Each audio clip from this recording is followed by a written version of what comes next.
I am a well in this great land, looking at its millions of boys and girls to draw from me the inexhaustible divinity and spread His grace everywhere as does the water drawn from a well. This is my story.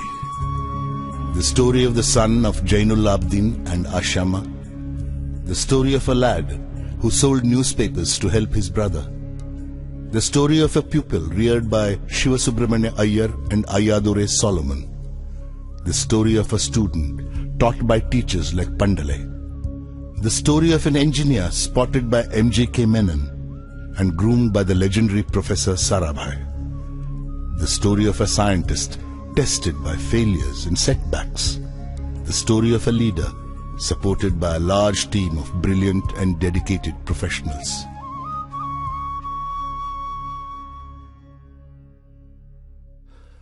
This story will end with me, for I have no belongings in the worldly sense. I have acquired nothing, built nothing, possessed nothing, no family, sons, daughters. I do not wish to set myself up as an example to others, but I believe that a few readers may draw inspiration and come to experience that ultimate satisfaction which can only be found in the life of the Spirit. God's providence is your inheritance. The bloodline of my great-grandfather Aul, my grandfather Pakir, and my father Jainul Abdin may end with Abdul Kalam, but God's grace will never cease, for it is eternal.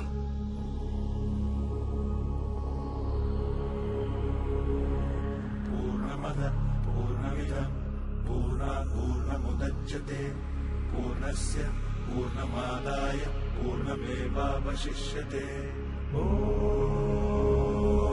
पूर्णमदः पूर्णमिदं पूर्णात् पूर्णमुदच्यते पूर्णस्य पूर्णमादाय पूर्णमेवावशिष्यते पूर्णमदः पूर्णमिदं पूर्णात् पूर्णमुदच्यते पूर्णस्य पूर्णमादाय पूर्णमेवावशिष्यते पूर्णमदः पूर्णमिदं पूर्णात् पूर्णमुदच्यते पूर्णस्य पूर्णमादाय पूर्णमेवावशिष्यते.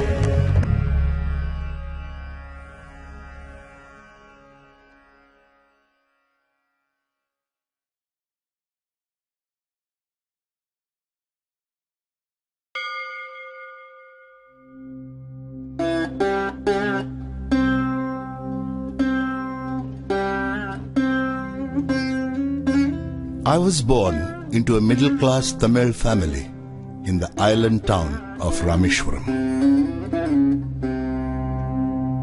My father, Jainul Abdin, had neither much formal education nor much wealth. Despite these disadvantages, he possessed great innate wisdom and a true generosity of spirit. He had an ideal helpmate in my mother, Ashema. I was one of many children, a short boy with rather undistinguished looks, born to tall and handsome parents. We lived in our ancestral house, which was built in the middle of the 19th century. It was a fairly large Pakka house on the Mosque Street in Rameshwaram. My austere father used to avoid all inessential comforts and luxuries. However, all necessities were provided for. In fact, I would say mine was a very secure childhood, both materially and emotionally.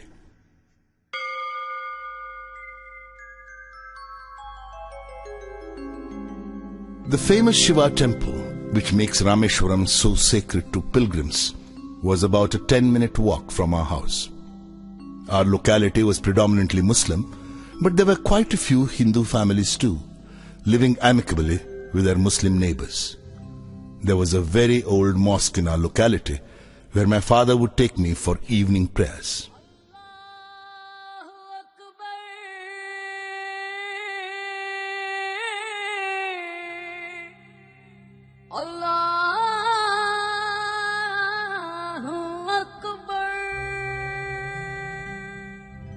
The high priest of the Rameshwaram temple, Pakshi Lakshmana Shastri, who was a very close friend of my father's. One of the most vivid memories of my early childhood is of the two men, each in his traditional attire, discussing spiritual matters. My father could convey complex spiritual concepts in very simple, down-to-earth Tamil. He once told me, "When troubles come, try to understand the relevance of your sufferings. Adversity always presents opportunities for introspection."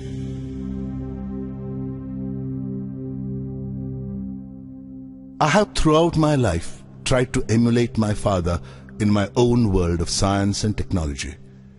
I feel convinced that there exists a divine power that can lift one up from confusion, misery, melancholy and failure and guide one to one's true place.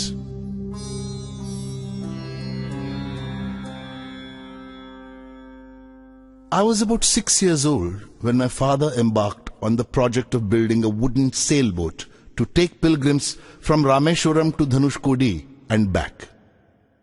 He worked at building the boat on the seashore with the help of a relative, Ahmad Jalaluddin, who later married my sister, Zohra.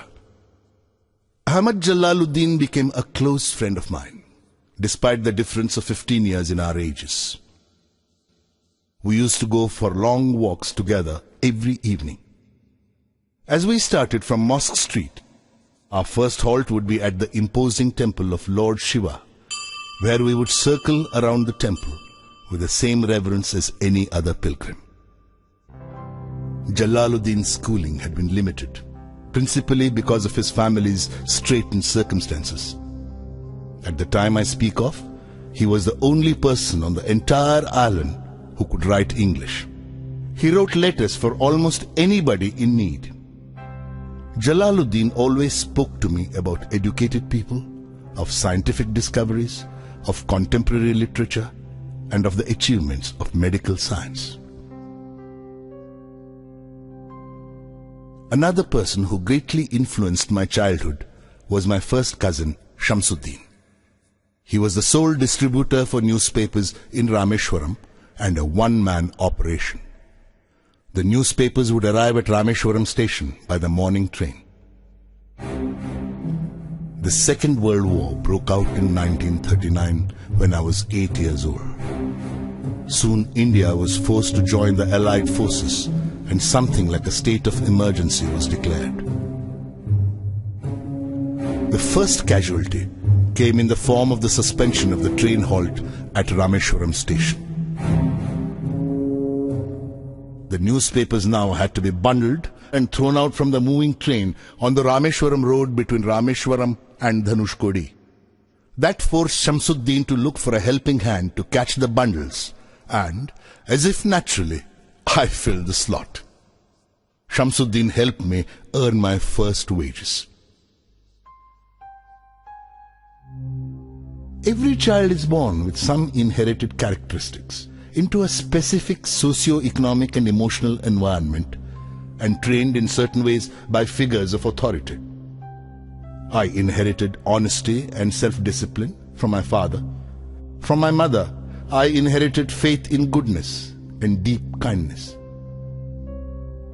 But it was the time I spent with Jalaluddin and Shamsuddin that perhaps contributed most to the uniqueness of my childhood and made all the difference in my later life.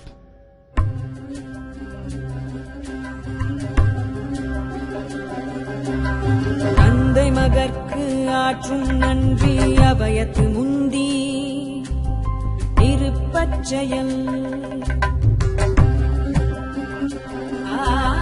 தந்தை மகற்கு ஆற்றும் நன்றி அபயத்து முந்தி இருப்பச்செயல் இருப்பச்செயல் மகன் தந்தைக்கு ஆற்றும் உதவி இவன் தந்தை என்னோற்றான்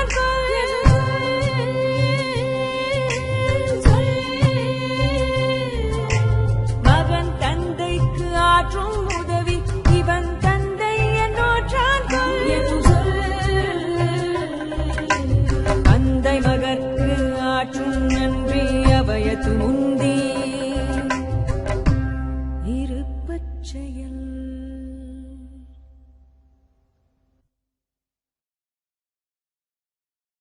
Then the war was over and India's freedom was imminent. I asked my father's permission to leave Rameshwaram and study at the district headquarters in Ramanathapuram. Shamsuddin and Ahmad Jalaluddin travelled with me to Ramanathapuram to enroll me in Schwartz High School. Somehow, I did not take to the new setting. The town of Ramanathapuram was a thriving, factious town of some 50,000 people. But the coherence and harmony of Rameshwaram was absent. I missed my home and grabbed every opportunity to visit Rameshwaram. Once I settled down at Schwartz High School, the enthusiastic 15-year-old within me re-emerged. My teacher, Ayadurai Solomon, was an ideal guide for an eager young mind that was yet uncertain of the possibilities and alternatives that lay before it.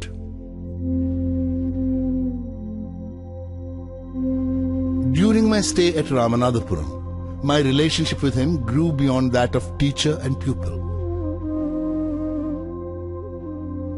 Ayadurai Solomon used to say, "To succeed in life and achieve results, you must understand and master three mighty forces: desire, belief, and expectation."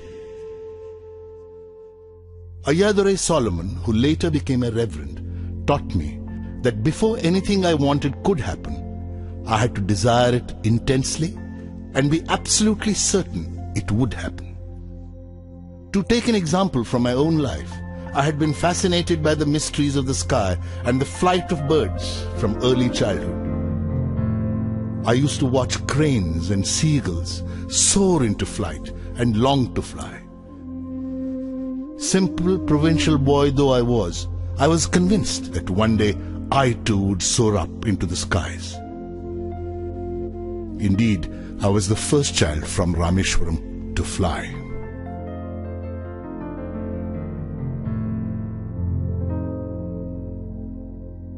By the time I completed my education at Schwartz, I was a self-confident boy determined to succeed. The decision to go in for further education was taken without a second thought. In 1950, I arrived at St. Joseph's College, Trichy, to study for the intermediate examination. When I later joined the BSc degree course at St. Joseph's, I was unaware of any other option for higher education. Nor did I have any information about career opportunities available to a student of science. Only after obtaining a BSc did I realize that physics was not my subject. I had to go into engineering to realize my dreams. I wonder why some people tend to see science as something which takes man away from God. For me, science has always been the path to spiritual enrichment and self-realization.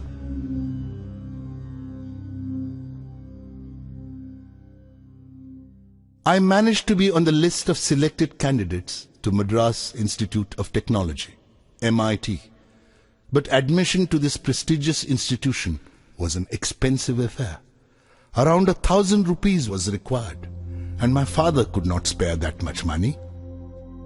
My sister, Zohra, mortgaged her gold bangles and chain to settle my fee. I was deeply touched by her determination to see me educated and by her faith in my abilities.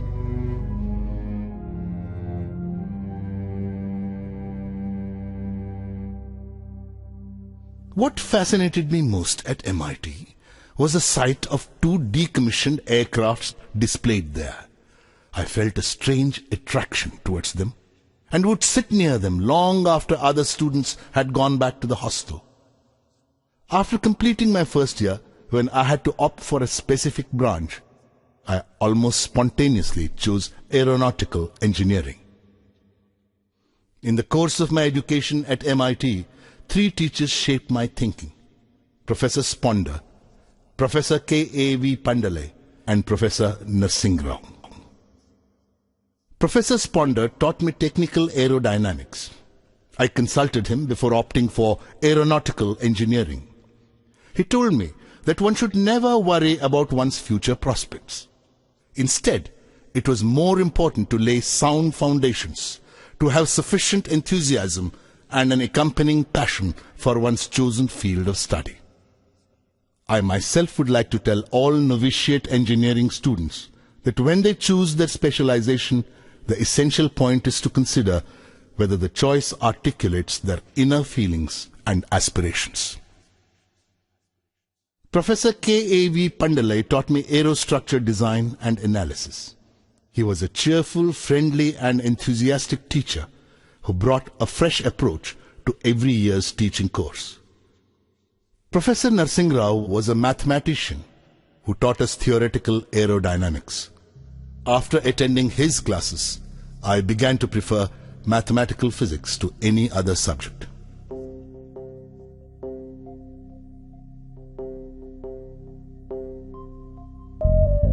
साध संगी हरि हरि नाम चित्तारा चित्तारा साध संगी हरि हरि नाम चित्तारा सहजी अनंतु होवे दिनु राति अंकुर भलो हमारा साध संगी साध संगी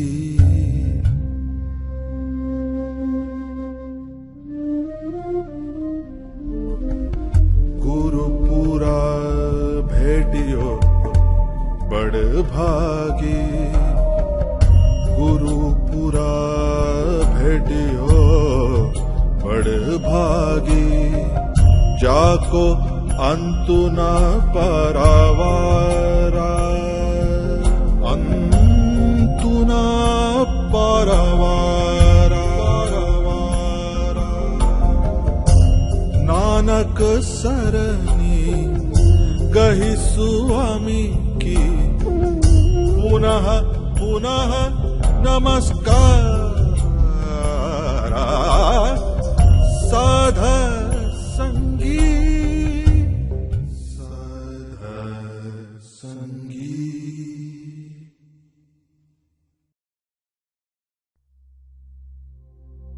From MIT, I went to Hindustan Aeronautics Limited, HAL, at Bangalore as a trainee.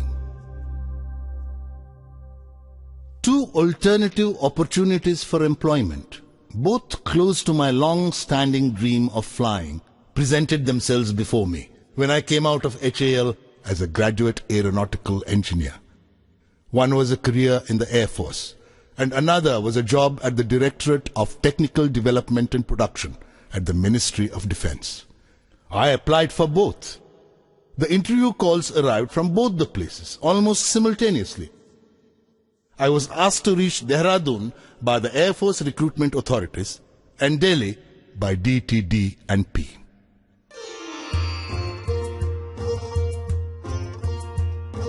My destination was more than 2,000 kilometers away and was to be my first encounter with the vastness of my motherland. Through the window of the compartment, I watched the countryside slip past. It is astonishing how the landscape changes as one moves northwards. I halted for a week in Delhi and appeared for the interview at DTD and P. I did well at the interview. Then I proceeded to Dehradun for my interview at the Air Force Selection Board. I could only finish 9th in the batch of 25. I was deeply disappointed, and it took me some time to comprehend that the opportunity to join the Air Force had just slipped through my fingers. I trekked down to Rishikesh with the knowledge that the days ahead would be difficult.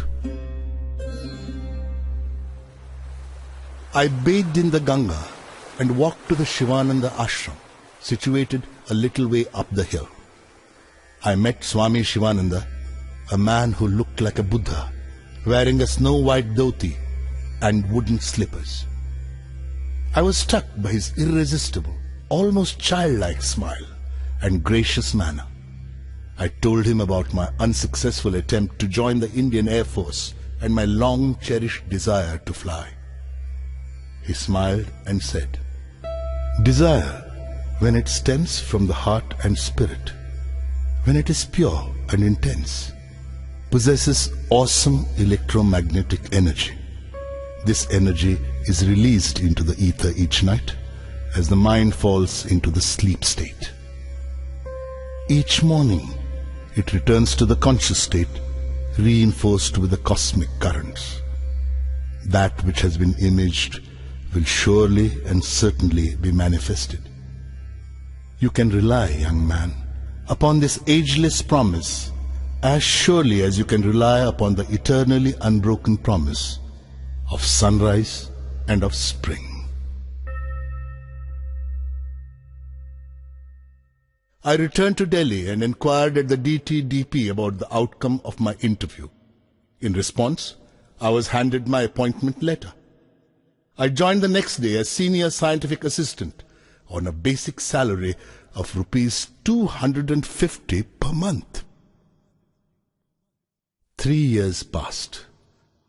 Then the Aeronautical Development Establishment, ADE, was born in Bangalore, and I was posted to the new establishment.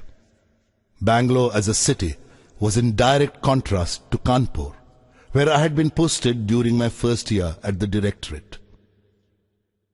In fact, I feel our country has an uncanny way of bringing out extremes in her people. I suppose it is because Indians have been both afflicted and enriched by centuries of migrations. Loyalty to different rulers has dulled our capacity for a single allegiance. Instead, we have developed an extraordinary ability to be compassionate and cruel, sensitive and callous, deep and fickle, all at the same time. To the untrained eye, we may appear colorful and picturesque. To the critical eye, we are but shoddy imitations of our various masters. In Kanpur, I saw pan-chewing imitations of Wajid Ali Shah, and in Bangalore, it was replaced by dog-walking sahibs. In Bangalore, too, I longed for the depth and calmness of Rameshwaram.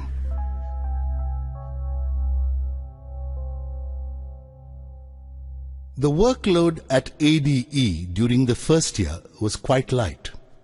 A project team was formed to design and develop an indigenous hovercraft prototype in 3 years.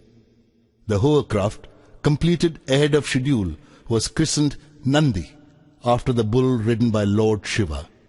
For a prototype, the form, fit and finesse was beyond our expectations. However, to my great disappointment, the project became mired in controversies and had to be shelved. Professor M.G.K. Menon, director of the Tata Institute of Fundamental Research, paid us a surprise visit one day. Asking me several questions about Nandi, he requested a 10-minute ride in the hovercraft with me. A week later, I got a call from INCOSPA, the Indian Committee for Space Research. I went to Bombay to attend the interview for the post of a rocket engineer. I was interviewed by Dr. Vikram Sarabhai along with Professor M.G.K. Menon and Mr. Saraf, then the Deputy Secretary of the Atomic Energy Commission. I was almost immediately struck by Dr. Sarabhai's warmth. The next evening, I was told about my selection. I was to be absorbed as a rocket engineer at INCOSPA.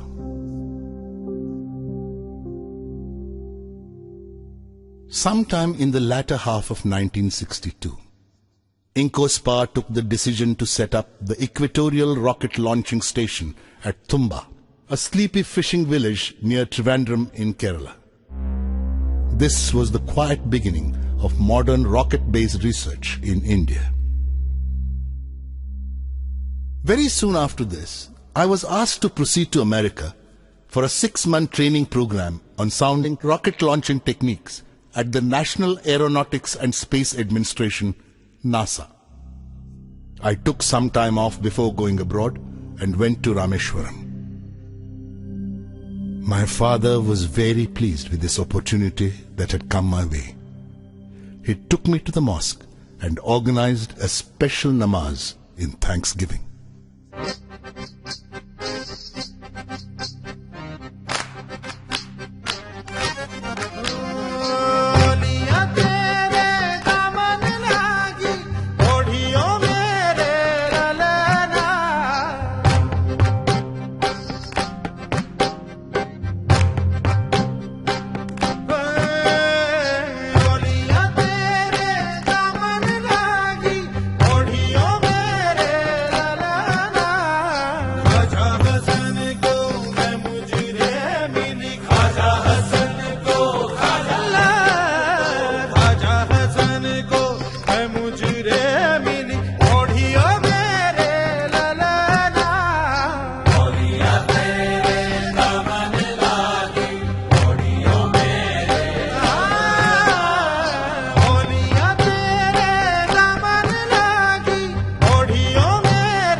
I started my work at NASA at the Langley Research Center in Hampton, Virginia. Later, I went to the Goddard Space Flight Center at Greenbelt, Maryland. My impression of the American people can be summarized by a quotation from Benjamin Franklin. Those things that hurt instruct. I realized that people in this part of the world meet their problems head on. What makes life in Indian organizations difficult is the widespread prevalence of contemptuous pride. It stops us from listening to our juniors, subordinates, and people down the line. You cannot expect a person to deliver results if you humiliate him, nor can you expect him to be creative if you abuse him or despise him. The line between firmness and harshness, between strong leadership and bullying, between discipline and vindictiveness is very fine. But it has to be drawn. On the 21st of November 1963, soon after my return from NASA, India's first rocket launch took place. It was a sounding rocket called Nike Apache, made at NASA. After the successful launch of Nike Apache, Professor Sarabhai chose to share with us his dream of an Indian satellite launch vehicle.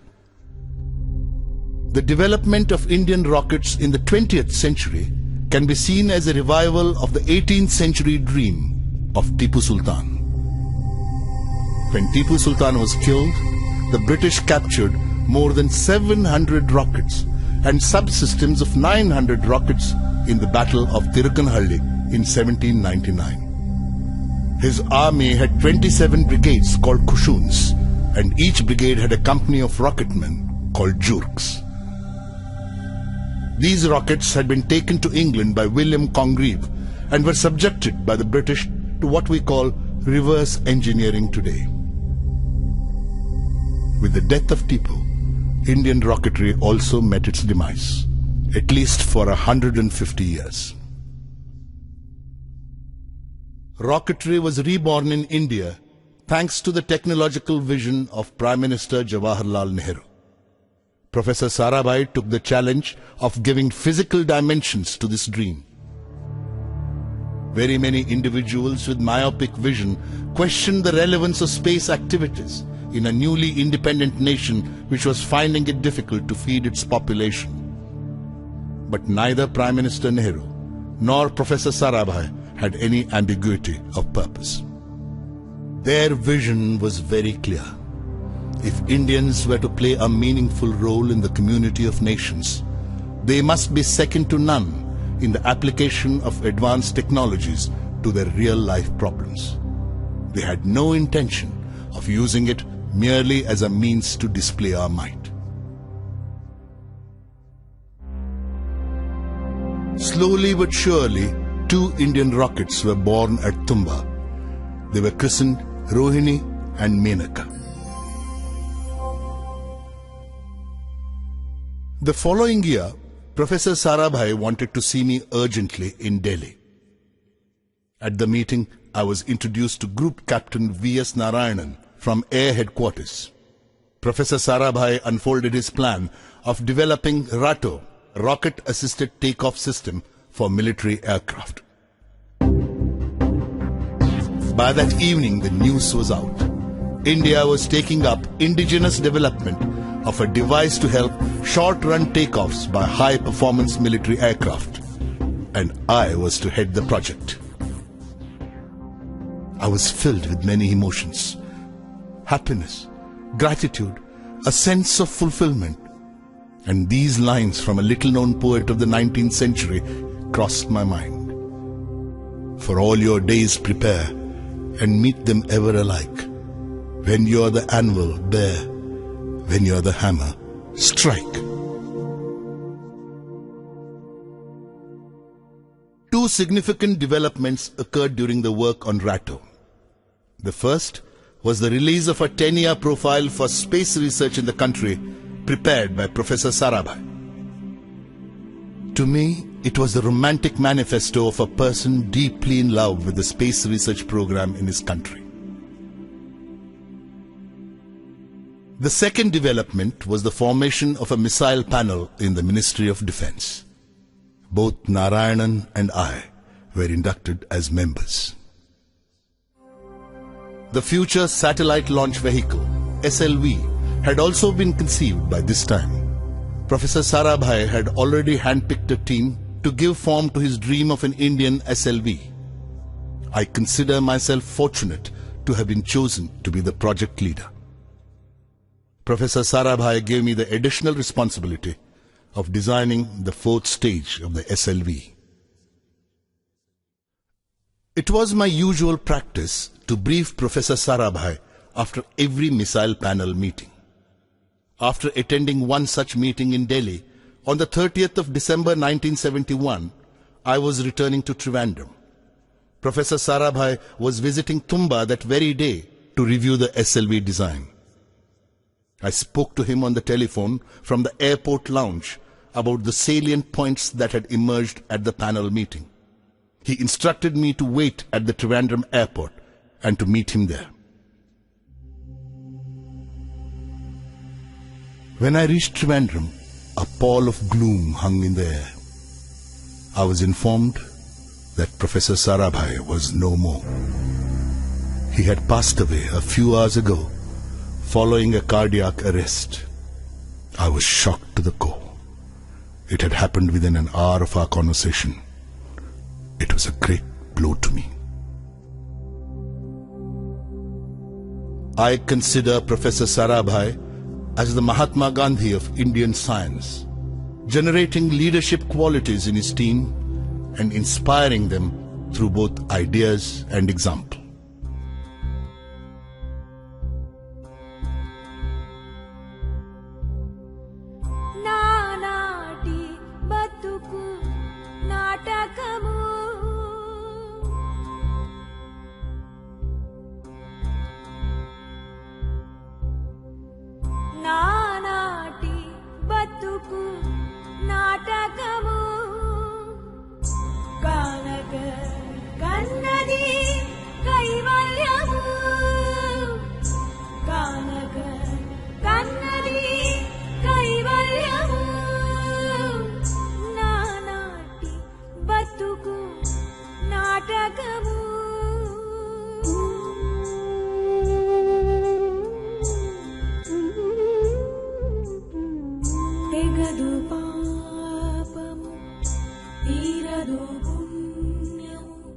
Nagi nagi kalamu natakamu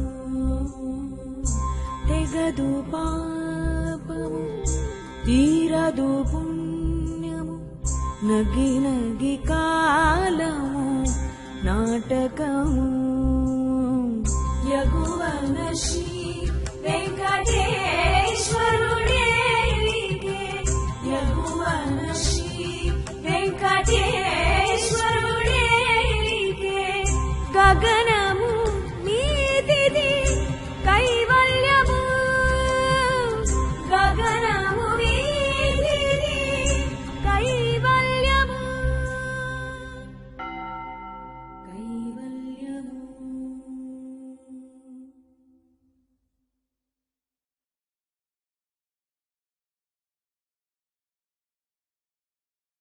After an interim arrangement with Professor M.G.K. Menon at the helm, Professor Satish Dhawan was given the responsibility of heading the Indian Space Research Organization, ISRO. The whole complex at Tumba was merged together to form an integrated space center and christened the Vikram Sarabhai Space Center, VSSC, as a tribute to the man to whom it owed its existence. The renowned metallurgist Dr. Brahm Prakash took over as its first director. Anyone who has taken up the responsibility to lead a team can be successful only if he is sufficiently independent, powerful, and influential in his own right to become a person to reckon with. This is perhaps also the path to individual satisfaction in life, for freedom with responsibility is the only sound basis for personal happiness. What can one do to strengthen personal freedom? I would like to share with you two techniques I adopt in this regard. First, by building your own education and skills. Knowledge is a tangible asset, quite often the most important tool in your work. The more up-to-date the knowledge you possess, the freer you are. Knowledge cannot be taken away from anyone except by obsolescence. A leader can only be free to lead his team if he keeps abreast of all that is happening around him in real time. To be a successful team leader, one has to stay back after the din and clutter of a working day to emerge better equipped and ready to face a new day. The second way is to develop a passion for personal responsibility. The sovereign way to personal freedom is to help determine the forces that determine you. Work for the things you believe in. If you do not, you are surrendering your fate to others. The first 3 years of the SLV project was the period for the revelation of many fascinating mysteries of science. Gradually, I became aware of the difference between science and technology, between research and development. Science is inherently open-ended and exploratory. Development is a closed loop.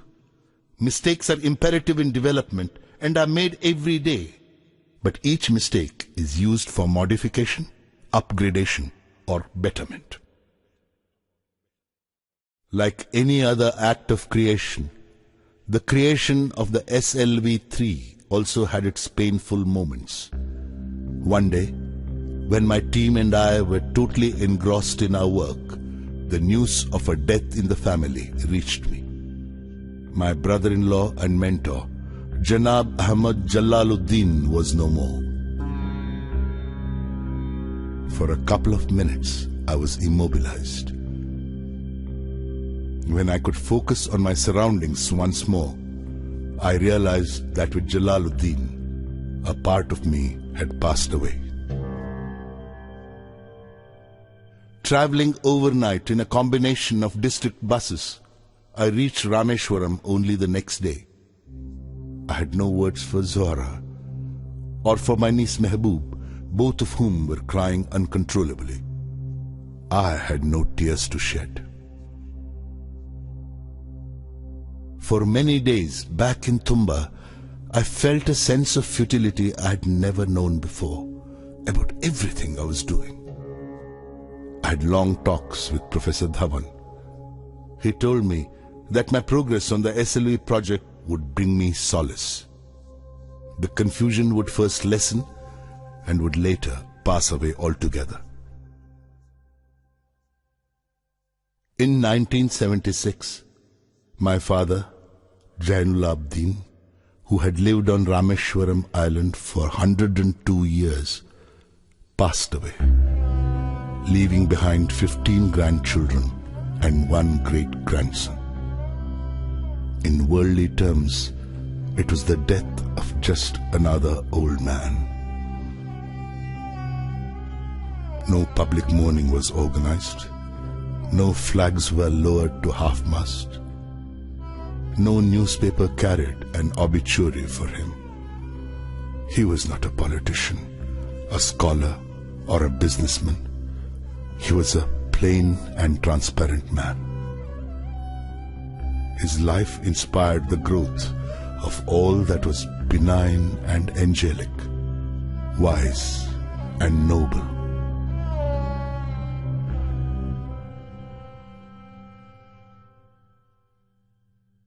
I sat for a long time with my mother, but could not speak. She blessed me in a choked voice when I took leave of her to return to Tumba.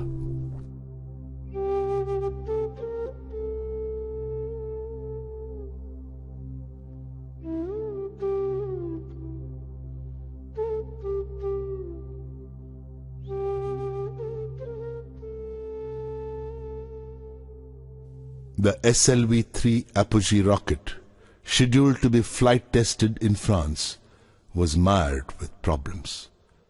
I had to rush to France to sort them out. Before I could depart, I was informed that my mother had passed away.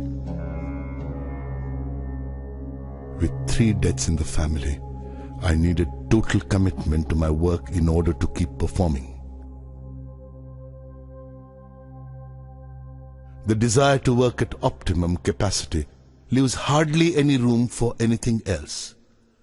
With this total commitment and single-mindedness, the SLV-3 dream was finally realized in the middle of 1979. We had scheduled the first experimental flight trial of SLV-3 for the 10th of August 1979. The 23-meter-long 4-stage SLV rocket, weighing 17 tons, took off elegantly at 7:58 hours.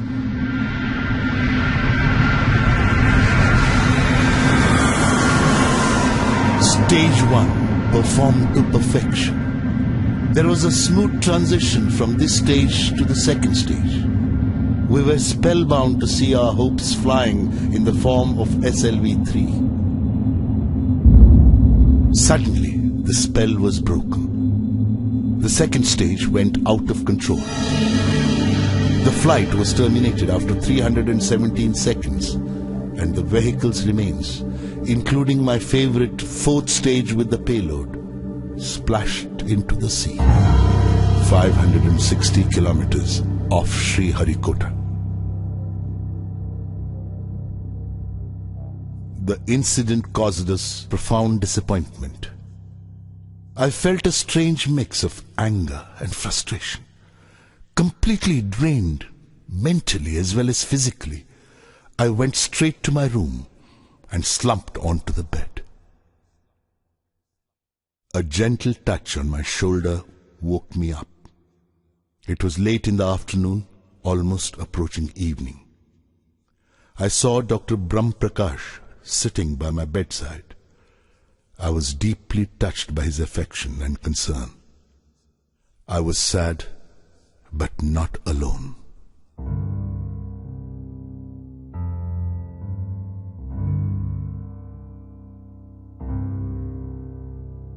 A post-flight review established that the mishap occurred because of the failure of the second stage control system. Everybody was convinced by the technical cause and effect sequence presented, and there was a general feeling of satisfaction about the whole exercise of failure management measures taken. I was still unconvinced though, and felt restless. On the spur of the moment, I stood up and addressed Professor Dhawan. Sir, even though my friends have technically justified the failure, I take the responsibility for judging the RFNA leak detected during the final phase of countdown as insignificant. As a mission director, I therefore take responsibility for the SLV-3 failure.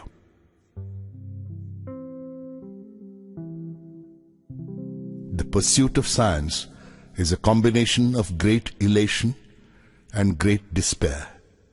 I went over many such episodes in my mind. The idea that a man could land on the moon, developed by a Russian mathematician, was realized after nearly 4 decades, and by the United States at that. Professor Chandrasekhar had to wait nearly 50 years before receiving the Nobel Prize for his discovery of the Chandrasekhar limit, a discovery made while he was a graduate student at Cambridge in the 1930s. How many failures must Von Braun have gone through before his Saturn launch vehicle put man on the moon? To live only for some unknown future is superficial. It's like climbing a mountain to reach the peak without experiencing its sides. The sides of the mountain sustain life, not the peak. This is where things grow, experience is gained, and technologies are mastered. The importance of the peak lies only in the fact that it defines the sides. I went in little steps, just one step after another, but each step towards the top.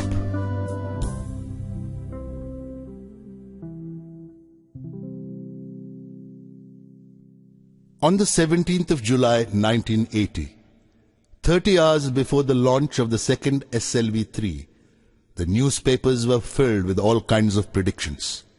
Many reports preferred to trace the history of the first SLV-3 flight and recalled how the third stage had failed to ignite because of lack of fuel and the rocket had nosedived into the ocean. Some were a general prognosis of all that ailed our country and related it to the SLV-3. I knew that the next day's launch was going to decide the future of the Indian space program. In fact, to put it simply, the eyes of the whole nation were on us. In the early hours of the next day, the 18th of July 1980, at 8:03 hours to be precise, India's first satellite launch vehicle, SLV-3, lifted off. I saw the computer displaying data about stage 4 giving the required velocity to the Rohini satellite to enter its orbit. Within the next 2 minutes, Rohini was set into motion in a low Earth orbit. I spoke in the midst of screeching decibels the most important words I have ever uttered in my life. Mission Director calling all stations. Stand by for an important announcement. All stages perform to mission requirements. The fourth stage apogee motor has given the required velocity to put Rohini satellite into orbit. There were happy cries everywhere. When I came out of the blockhouse, I was lifted onto the shoulders of my jubilant colleagues and carried in a procession. The whole nation was excited. India had made its entry into the small group of nations which possessed satellite launch capability. It was both the culmination of a national dream and the beginning of a very important phase in our nation's history. Prime Minister Indira Gandhi cabled her congratulations. But the most important reaction was that of the Indian scientific community. Everybody was proud of this 100% indigenous effort. I experienced mixed feelings. I was happy to achieve the success which had been evading me for the past 2 decades, but I was sad because the people who had inspired me were no longer there to share my joy. My father, my brother-in-law Jalaluddin, and Professor Sarabhai. The credit for the successful SLV-3 flight goes first to the giants of the Indian space program, Professor Sarabhai in particular, who had preceded this effort. Next, to the hundreds of VSSC personnel who had through sheer willpower proved the mettle of our countrymen, and also, not least, to Professor Dhawan and Dr. Brahmprakash, who had led the project. Within a month of the SLV-3 success, I received a call from Professor Dhawan in Delhi, asking me to join him the next morning to meet the Prime Minister, Mrs. Indira Gandhi. I had a small problem. It had to do with my clothes. I was dressed casually, as is my wont, and wearing slippers, not by any standards of etiquette, suitable attire in which to meet the Prime Minister. When I told Professor Dhawan about this problem, he told me not to worry about my dress. You are beautifully clothed in your success, he quipped. Professor Dhawan and I arrived at the Parliament House Annex the next morning.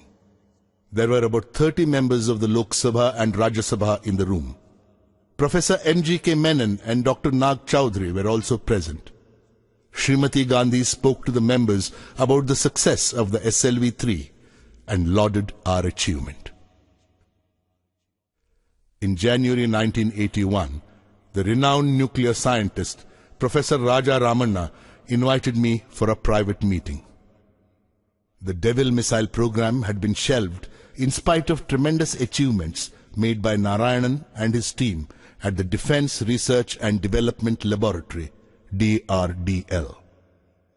The entire program of military rockets was reeling under a persistent apathy. Professor Ramanna asked me if I would like to join DRDL and shoulder the responsibility of shaping their guided missile development program. I felt honored by the esteem in which Professor Ramanna held me.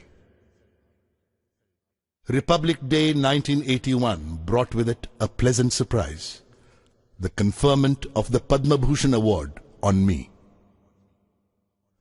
I filled my room with the music of Bismillah Khan's Shehnai.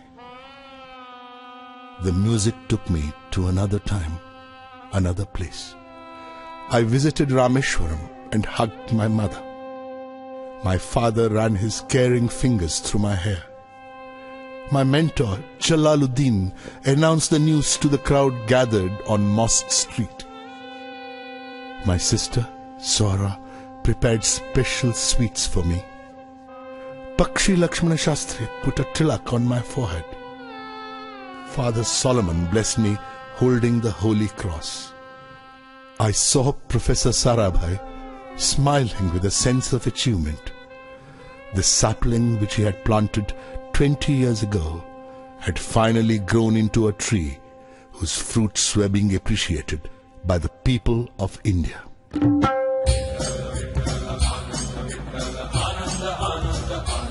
Oh, Ananda Chadohi, Ananda Taranga, Ananda Chadohi, Ananda Taranga, Ananda Chiyanga, Ananda Jai, Ananda Chiyanga, Ananda Jai, Ananda Chadohi, Ananda Taranga, Ananda Chadohi, Ananda Taranga.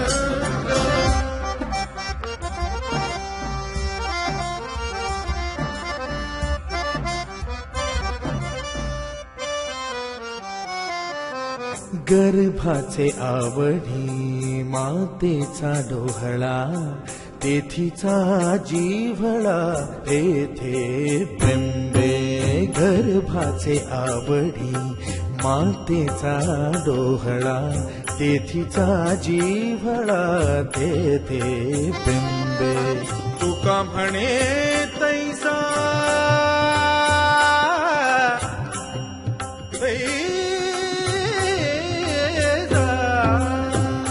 म्हणे तैसा ओतला ठसा अनुभव सरीसा मुखाला आनंदाचे डोई आनंद तरंग आनंदाची अंग आनंदाचे आनंदाचे डोई आनंद तरंग.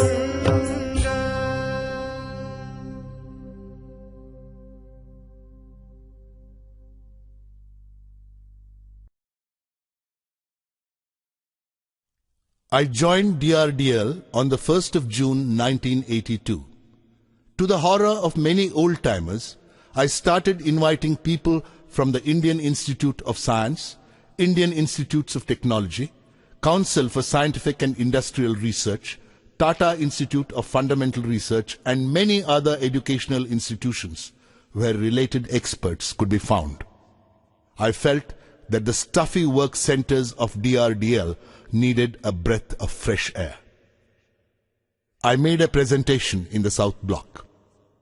Although some questioned our ambitious proposal, everyone was excited about the idea of India having her own missile systems. When the Defence Minister, R. Venkatraman, suggested that we launch an integrated guided missile program instead of making missiles in phases, we could not believe our ears. The proposal of the missile development project had been turned overnight into the blueprint of an integrated program with far-reaching consequences. When I presented the government-sanctioned letter before the Missile Technology Committee at DRDL, they were enthused with fire and action. The proposed projects were christened in accordance with the spirit of India's self-reliance.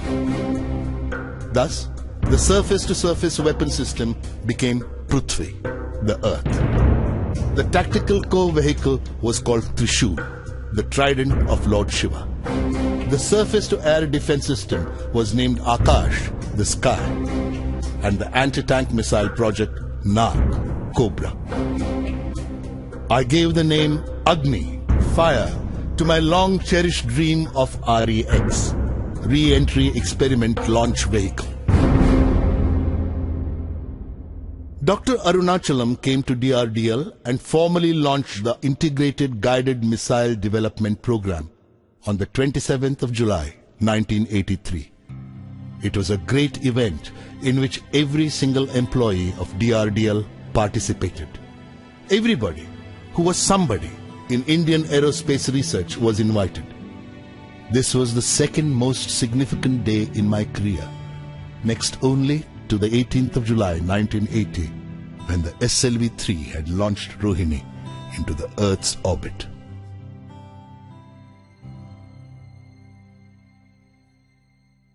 The launch of the Integrated Guided Missile Development Program was like a bright flash on the Indian scientific firmament. Missile technology had been considered the domain of a few selected nations in the world. People were curious to see how we were going to achieve all that was promised. We were at a meeting laying down the targets for 1984 when news came of Dr. Brahm Prakash's death on the evening of the 3rd of January at Bombay. It was a great emotional loss for me. His compassion and humility were exemplary. His healing touch on the day of the failed SLV-E1 flight surfaced in my memory, serving to deepen my sorrow.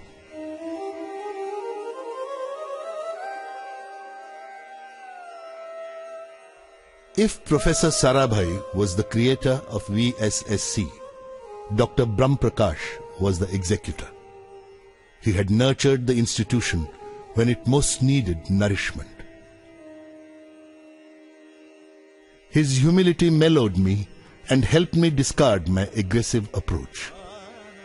His humility did not consist merely in being modest about his talents or virtues, but in respecting the dignity of all those who worked under him and in recognizing the fact that no one is infallible, not even the leader.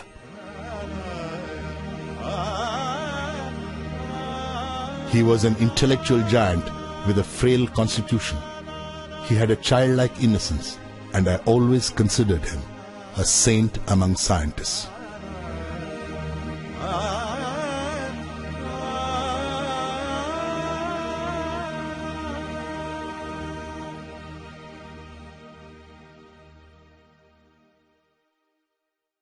Prime Minister Indira Gandhi expressed her desire to personally apprise herself of the progress of the Integrated Guided Missile Development Program.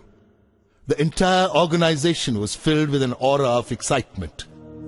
On the 19th of July, 1984, Srimati Gandhi visited DRDL. Prime Minister Indira Gandhi was a person with a tremendous sense of pride in herself, in her work, and in her country. The esteem in which she held our work in the field of guided missiles boosted our morale immensely. We were working on the action plan that had emerged from the earlier month's review when the news of Srimati Gandhi's assassination broke.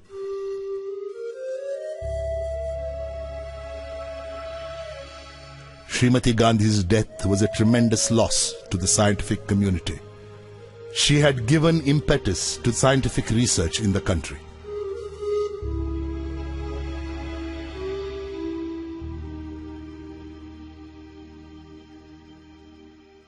Her son, Rajiv Gandhi, took over as the new Prime Minister of India.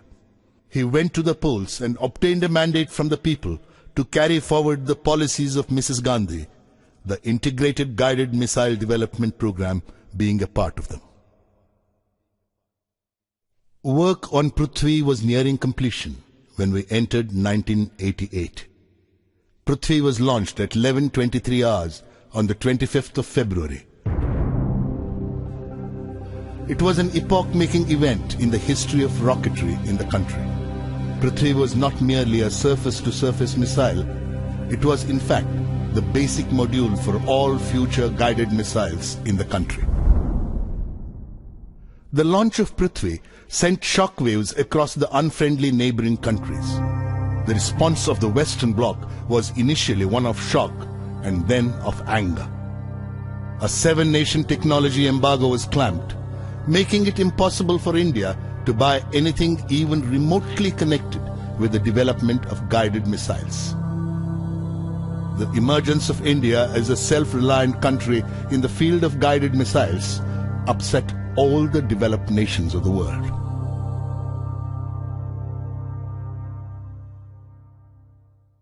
The Agni team was comprised of more than 500 scientists. Many organizations were networked to undertake this huge effort of launching Agni. The Agni launch had been scheduled for the 20th of April 1989. This was going to be an unprecedented exercise. Unlike space launch vehicles, a missile launch involves wide-ranging safety hazards. All activities preparatory to the launch went according to schedule. We had decided to move the people living in nearby villages to safety at the time of the launch. This attracted media attention and led to much controversy. By the time the 20th of April 1989 arrived, the whole nation was watching us. Foreign pressure was exerted through diplomatic channels to abort the flight trial, but the Indian government stood behind us like a rock and staved off any distraction to our work. We were at T14 seconds when the computer signaled hold, indicating that one of the instruments was functioning erratically. This was immediately rectified. Meanwhile, the downrange station asked for a hold. In another few seconds, multiple holds were necessitated, and this resulted in irreversible internal power consumption. We had to abort the launch.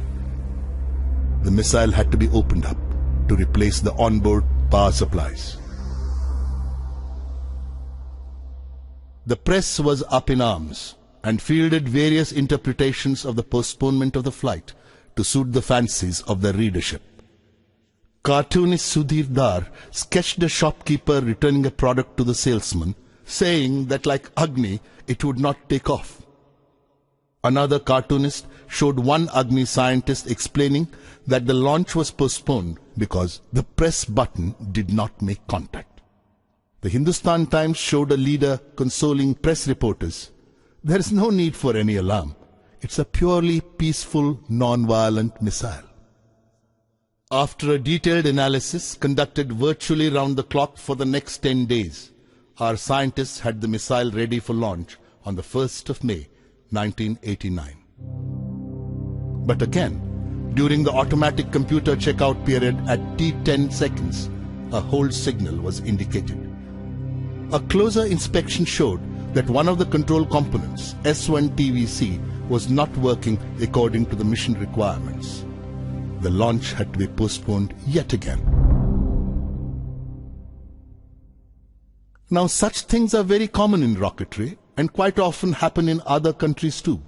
But the expectant nation was in no mood to appreciate our difficulties. The Hindu carried a cartoon by Keshav, showing a villager counting some currency notes and commenting to another, "Yes, It's the compensation for moving away from a hut near the test site. A few more postponements and I can build a house of my own. Another cartoonist designated Agni as IDBM, intermittently delayed ballistic missile. Amul's cartoon suggested that what Agni needed was to use their butter as fuel. Detailed analysis of the component failure during the second attempt led to the refurbishment of the control system. Finally, the launch was scheduled for the 22nd of May. The previous night, Dr. Arunachalam, General K.N. Singh and I were walking together with the Defence Minister, K.C. Pant. It was a full moon night. It was high tide, and the waves crashed and rolled as if singing of God's glory and power. Would we succeed with the Agni launch tomorrow? This question was foremost in all our minds.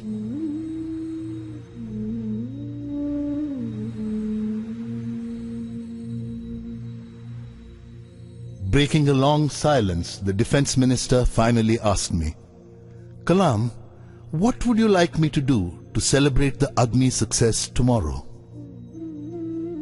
What did I want? What was it that I did not have? What could make me happier? And then I found the answer. We need 100,000 saplings to plant, I said. His face lit up with a friendly glow. You are buying the blessings of Mother Earth for Agni, the Defence Minister quipped. We will succeed tomorrow.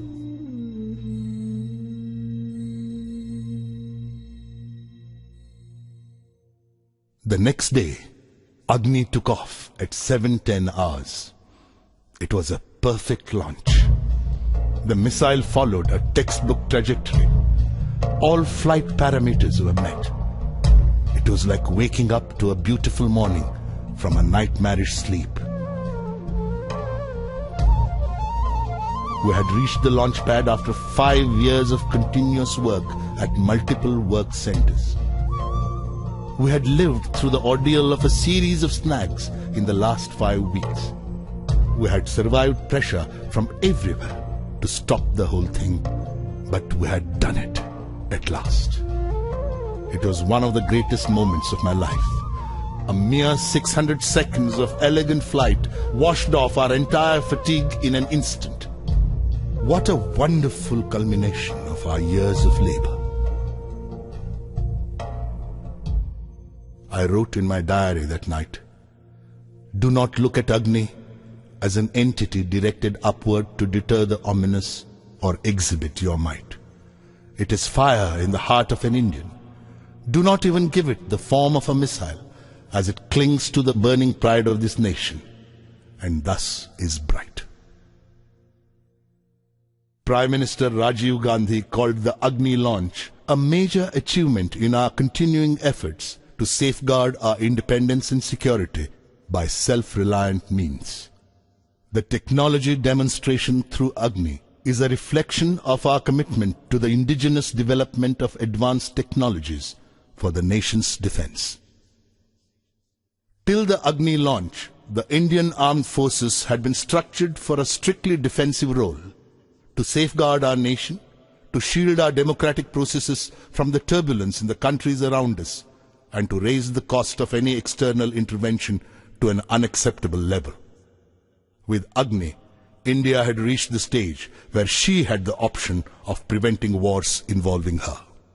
Swadharmam abhijaveksha na vikampitum arhasi dharmyadhi yuddhachreyo kshatriyasya na vidyate.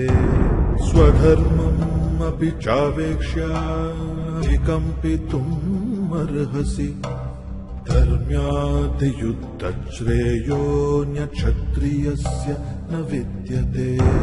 Adachetvam imam dharmyam sangramam na karishyasi tadaswadharmam kirtim cha hitva papam avapsyasi. Hitva papam avapsyasi.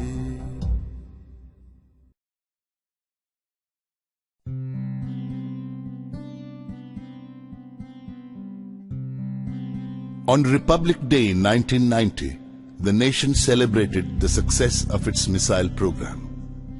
I was conferred the Padma Vibhushan along with Dr. Arunachalam. Memories of the Padma Bhushan awarded a decade ago came alive. I still lived more or less as I had lived then, in a room 10 feet wide and 12 feet long, furnished mainly with books, papers, and a few pieces of hired furniture. The only difference was at that time my room was in Trivandrum and now it was in Hyderabad. The mess bearer brought me my breakfast of idlis and buttermilk and smiled in silent congratulation for the award. I was touched by the recognition bestowed on me by my countrymen.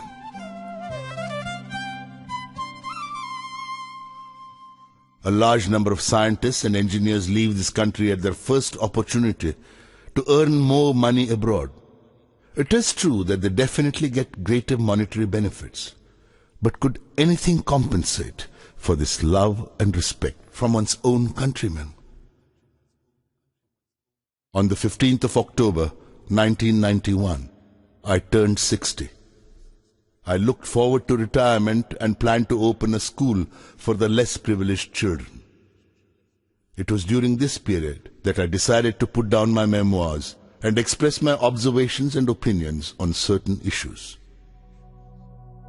The biggest problem Indian youth faced, I felt, was a lack of clarity of vision, a lack of direction. It was then that I decided to write about the circumstances and people who made me what I am today. The idea was not merely to pay tribute to some individuals or highlight certain aspects of my life. What I wanted to say was that no one, however poor, underprivileged or small, need feel disheartened about life. Problems are a part of life. Suffering is the essence of success. As someone said, God has not promised skies always blue, flower-strewn pathways all our life through. God has not promised sun without rain, joy without sorrow, peace without pain. I will not be presumptuous enough to say that my life can be a role model for anybody. But some poor child living in an obscure place, in an underprivileged social setting, may find a little solace in the way my destiny has been shaped. It could perhaps help such children liberate themselves from the bondage of their illusory backwardness and hopelessness. Irrespective of where they are right now, they should be aware that God is with them. And when He is with them, who can be against them? Let the latent fire in the heart of every Indian acquire wings, and the glory of this great country light up the sky.